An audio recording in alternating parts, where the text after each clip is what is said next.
दोस्तों, इससे पहले मैंने आपको मनोज बबली हत्याकांड के बारे में कहानी सुनाई थी, जो कि ऑनर किलिंग का एक ऐसा मामला था, जो भारत का पहला ऐसा मामला था जिसमें फांसी की सजा सुनाई गई थी। मतलब इतना भयावक, इतना भयानक ये हत्याकांड था। मैं फिर से आपके सामने एक नई ऑनर किलिंग की कहानी लेकर आया हूँ, और इस कहानी का अंत भी उतना ही भयानक, उतना ही भयावक हुआ था। नमस्कार दोस्तों, मेरा नाम है युद्धवीर काद्यान। प्लीज अगर आपको मेरा कंटेंट पसंद आता है तो लाइक कीजिए, सब्सक्राइब कीजिए। दोस्तों, एक कनाडा की रहने वाली लड़की जिसका नाम जस्सी होता है और उसके मामा पंजाब में रह रहे होते हैं, तो वो छुट्टी मनाने के लिए पंजाब में आती है।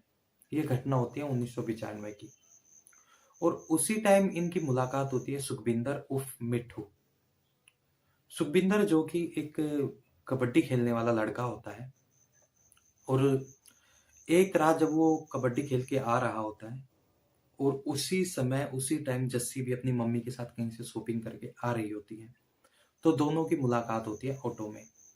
और ऑटो में ही सुखविंदर अपना दिल दे बैठता है, अपनी पूरी जिंदगी इसके नाम करने की, इसके साथ बिताने की कस्में खा लेता है मन ही मन में।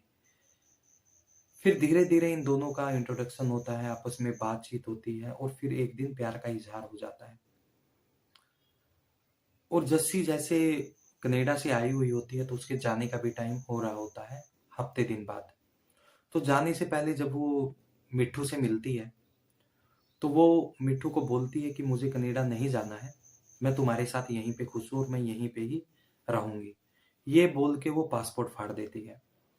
तो मिट्ठू उसके बाद उसको समझाता है कि तुम जाओ, मैं यहाँ से कोशिश करता हूँ वीजा लगवाने की, मैं आ जाऊंगा और वहीं पे ही हम सेटल हो जाएंगे।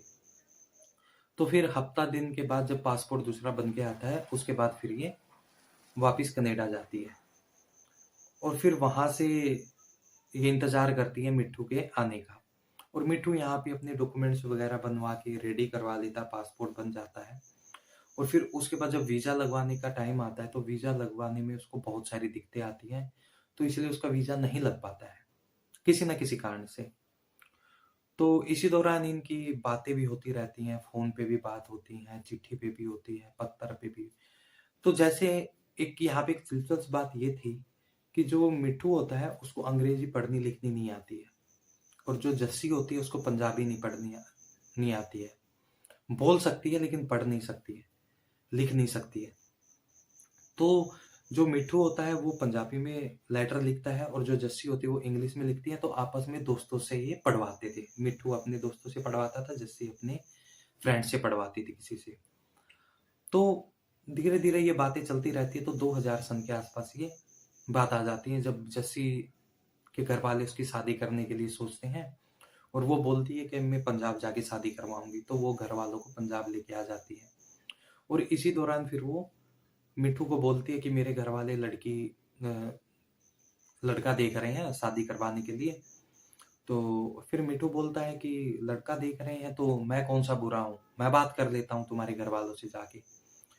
तो फिर जस्सी मना कर देती है कि नहीं, मेरे घर वाले नहीं मानेंगे, क्योंकि इनके स्टेटस में भी बहुत फर्क था।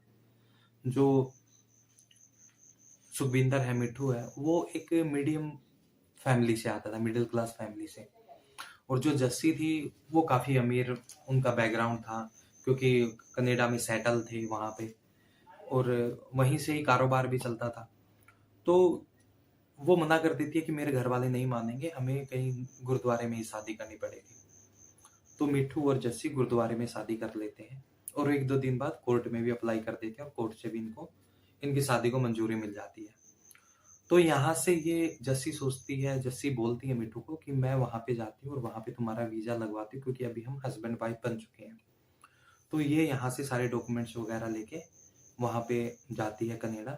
और जब ये कनाडा जाती है, तो उससे पहले जब एयरपोर्ट पे छोड़ने के लिए जाना होता है, पहुंचना होता है, तो ये मिट्ठू को बोलती है कि तुम वहां पे मुझे मिलने आना। तो ये जब वहां पे मीटिंग रूम में दोनों बात कर रहे होते हैं, तो जस्सी का मामा इनको देख लेता है, क्योंकि एक मामा इनका यहीं पंजाब में रहता है। तो जब वो मामा देख लेता है, तो फिर मामा उस टाइम तो कुछ बोलता नहीं है। जब ये कनाडा पहुंच जाती है, तो घर वालों को, इसकी मम्मी को बता देता है। इसके जो दूसरा मामा होता है, जो इसके इसमें मुख्य आरोपी भी है, उसको बता देता है। तो वो इसको एक इसका कॉलेज वॉलेज जाना छुड़वा देते हैं। इसको बोलते हैं पहले कि तुम यहीं पे ही शादी कर लो किसी लड़के से। मना करती है कि नहीं, मैं तो मिट्ठू से ही शादी करूँगी। तब तक इन्होंने किसी ने नहीं बताया हुआ कि मिट्ठू के घरवालों को पता हो या जस्सी के घरवालों को पता हो, किसी को नहीं पता था। लेकिन जो मिट्ठू के दोस्त होते हैं, जो उसमें बयान देते हैं शादी के टाइम पे, वो किसी के मुँह से निकल जाती है गाँव में, और गाँव में पता चल जाता है कि ऐसे-ऐसे इन्होंने शादी कर दी। यही बात फिर इनके घर भी पहुँच जाती है, कनाडा। तो जब वहाँ पे पता चलता है तो इसका कॉलेज-वॉलेज सब कुछ छुड़वा देते हैं, इसको घर पे ही रहने के लिए मजबूर कर देते हैं। तो इसके वीज़ा का काम जो करवा रही थी, इसकी फ्रेंड करवा रही थी। अब उसका भी पता चल जाता है घरवालों को कि उसका वीज़ा लगवाने की कोशिश कर रहे हैं। तो वो उसके घर पे जाते हैं, इसकी फ्रेंड के घर पे, जस्सी के, और उसको बोलते हैं हम उस लड़के को यहाँ पे बुलाना चाहते हैं, तुम्हारे पास जो भी उनके डॉक्यूमेंट्स हो हमें दे दीजिए। तो वो लड़की इनके बहकावे में आ जाती है और सारे डॉक्यूमेंट्स वहाँ से इनको दे देते हैं, मैरिज सर्टिफिकेट वगैरह-वगैरह जो भी थे, सब कुछ इनको इसके मामा को दे देती है। और जब ये घर पे आते हैं तो घर पे आके ये पंजाबी में एक लेटर लिखते हैं और उस पे बोलते हैं कि हम उसको बुला रहे हैं मिट्ठू को यहाँ पे, तुम इस पे साइन कर दो, और जस्सी से साइन करवा लेते हैं। वो बुलाने की कोई लेटर नहीं था, वो एक एफआईआर थी जिसमें लिखा हुआ था कि इन्होंने ऐसे-ऐसे जस्सी का अपहरण किया था और उसको अपने पास भी रखा, टॉर्चर किया, ये किया, उसके बाद वो यहाँ आ गए कनाडा भाग के। तो फिर जब वो एफआईआर वहाँ पे दर्ज हो जाती है तो फिर उसके बाद इनके घर वालों को, इनको दोस्तों को, सबको परेशान करना स्टार्ट कर देती है पुलिस। तो वहाँ से फिर जो सुखविंदर होता है वो अलग ही में होता है कि ये कैसा कर, क्योंकि साइन इसके हो रखे होते हैं जस्सी के लेटर पे, जो एफआईआर होती है उस पे। तो वो बोलता है कि यार उसको डिवोर्स लेना था, कुछ लेना तो डायरेक्ट बोलती, ऐसे क्यों फंसवाने वाली कौन सी चीजें हैं, घर वाले हरास हो रहे हैं। तो एक दिन जस्सी कहीं से फोन निकाल के उसको फोन कर दिए मिठू को, और मिठू वो बताती है कि ऐसे ऐसे मैंने एक पंजाबी लेटर पे जरूर साइन किया था, लेकिन मुझे नहीं पता था कि ये एफआईआर है। तो वो बोलता है कि तुम एक काम करो, तुम एक ईमेल लिख दो एसपी को, डीएसपी को, कि ऐसे ऐसे मैं ठीक हूँ, मेरा कोई अपराध नहीं किया गया। लेकिन वो ईमेल करती है, फिर इनके घर वालों को पता चल जाता है कि उसने ऐसे ऐसे एक ईमेल किया है। तो वो फिर इस पे सख्ती कर देते हैं, और उनके साथ तो कुछ अलग ही कहानी चल रही होती है मिट्ठू के साथ। तो उनको पकड़ने की कवायद चालू हो जाती है और वो पकड़ा भी जाता है। तो फिर जब इसको दिखता है कि पानी सर के ऊपर से चला गया, अब कुछ नहीं हो सकता, मुझे खुद ही जाना पड़ेगा, तो वो फिर कहीं से अपने फ्रेंड के घर आ जाती है और वहां से फिर वो पंजाब के लिए निकल लेती है। और फिर के कोर्ट में पेश होकर कोर्ट में गवाही देती है कि मिट्ठू ने मेरा अपहरण नहीं किया था, हमने रजामंदी से शादी की है, ये जो भी डॉक्यूमेंट्स वो दिखाती है। तो फिर उसके बाद फिर कोर्ट वहां पे उनको बरी कर देती है मिट्ठू को, और फिर दोनों रहने लग जाते हैं साथ में ही। फिर एक दिन ये जस्सी बोलती है कि मुझे मार्केट में घूमने जाना है, कुछ शॉपिंग करके आते हैं। तो वो उसके साथ मिट्ठू के साथ जाती है और शॉपिंग करके जब वापस आ रहे होते हैं तो इनका स्कूटर है जो वो खराब हो जाता है, और जब मैकेनिक के साथ ठीक विक करवाने में काफी टाइम लग जाता है, अंधेरा हो जाता है।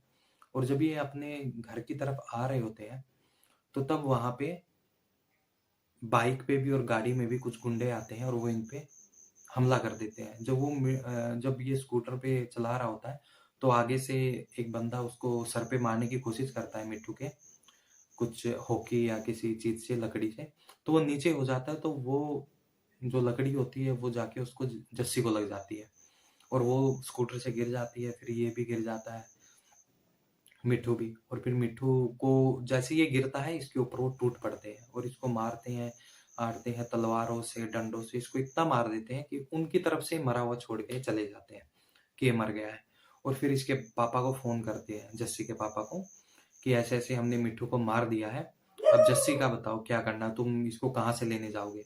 तो जो इसके मामा होते हैं वो बोलते हैं कि तू बात कहाँ से कर रहा है। तो बोला मैं गाड़ी से ही बात कर रहा हूँ, और जस्सी कहाँ है, जस्सी साथ में है। तो वो सारा सब कुछ सुन लेती है। तो फिर वो उसके मामा बोलते हैं कि तुमने तो बवंडर खड़ा कर दिया, ये है, तुम लोगों में अकल नहीं है कि तुम कहाँ से फोन कर रहे हो, उसको पता चल गया तो वो थोड़ी ना मानेगी। तो फिर उसकी माँ उसको समझाने की कोशिश करती है कि बेटा तुम्हारी भलाई के लिए हमने सब कुछ किया, ये किया, वो किया। तो वो बोलती है नहीं, मैं पुलिस में जाऊंगी, मैं पुलिस में एफआईआर दर्ज करवाऊंगी तुम्हारी, तुम लोगों को जेल भेजूंगी। तो इतना सब कुछ होता है, तो उसके बाद फिर वो उसको भी मारने की बोल देते हैं कि इसको भी मार दो। मतलब एक माँ अपनी ही बच्ची को मारने की बोल देते हैं और उसको भी मार देते हैं, मार के उसको सड़क किनारे फेंक देते हैं। तो फिर उसके बाद फिर ये जब मिट्ठू होता है, मिट्ठू थोड़ी देर बाद जब उसको थोड़ा होश आता है, उसकी उँगलियाँ भी कटी हुई हैं तलवार से, उसके सर से खून बह रहा है, उसको 20 दिन बाद होश आता है हॉस्पिटल से और उसको डेढ़ 2 महीने बाद पता चलता है कि जस्सी है नहीं, जस्सी मर चुकी है। फिर वो केस लड़ता है तो जो जिन्होंने इनकी सुपारी ली होती है, जिन्होंने कॉन्ट्रैक्ट लिया होता है इनको मारने का, वो पकड़े जाते हैं। लेकिन इनका जो मामा होता है और जो मम्मी होती है, वो कनाडा में ही होते हैं, तो उन पे तो अभी कार्रवाई हो नहीं सकती। तो यहाँ से पुलिस वहाँ पे करती है तो उनको वहाँ पे गिरफ्तार किया जाता है। लेकिन भारत में उनको सौंपा नहीं जाता है, क्योंकि आप लोगों को भी पता है कि प्रत्यारोपण की इतनी वो है, इतनी दिक्कतें होती हैं। ऐसे अभी नीरव मोदी है, मेहुल चोकसी है, ये माल्या है। अब इनको अगर इतनी जल्दी सौंपा जाता तो अब तक ये यहाँ पे होते। तो इनको सौंपने की प्रक्रिया चलती है 18 साल तक। 2019 में इनको भारत में सौंपा जाता है, इसकी माँ को, जस्सी की माँ को और मामा को। उनको फिर उम्र कैद की सजा सुनाई जाती है। कुछ लोग होते हैं जिनको बरी भी कर दिया जाता है सबूतों के अभाव में। तो दोस्तों ये कहानी थी एक ऐसी ही एनआरआई लड़की की और एक भारत में रहने वाले एक कबड्डी प्लेयर की। दोस्तों अगर आपको मेरी कहानी पसंद आई तो प्लीज लाइक सब्सक्राइब जरूर कीजिएगा। धन्यवाद दोस्तों।